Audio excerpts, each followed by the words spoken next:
पुणे बधू हत्या अभियोग बालेश्वर जलेश्वर में घटी घटना मृतक होती मोनालिसा दास। मोनालिसा वरिष्ठ आईनजीवी तथा कांग्रेस नेता सत्यसुंदर दास का बहु।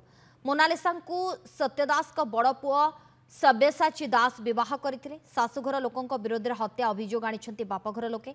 गतकाली जलेश्वर पुराणा कोर्ट बजार स्थित घरे मोनालिसा को झुलंता अवस्था देखा पाई शाशुघर लोके। संगे संगे तांको जलेश्वर हॉस्पिटल को अणाଯାଇଥିଲା। हॉस्पिटल डाक्तर तांको मृत घोषणा करथिले। पूर्वरु मोनालिसा को यौतुक शारीरिक मानसिक निर्यातना दिया जायथिबा अभियोग करछन्ती बापघर लोके। अभियोग पर जलेश्वर पुलिस तदंत जारी रखथिबा बेले परिवार समस्ते फेरार रहिछन्ती। जलेश्वर पुलिस और फोरेंसिक टीम रो 3 जणिया टीम घटनास्थल रे पहुंची तदंत करुछि। वर्तमान सुधा कोनोसी अभियुक्तों को पुलिस गिरफ्त करि नाही।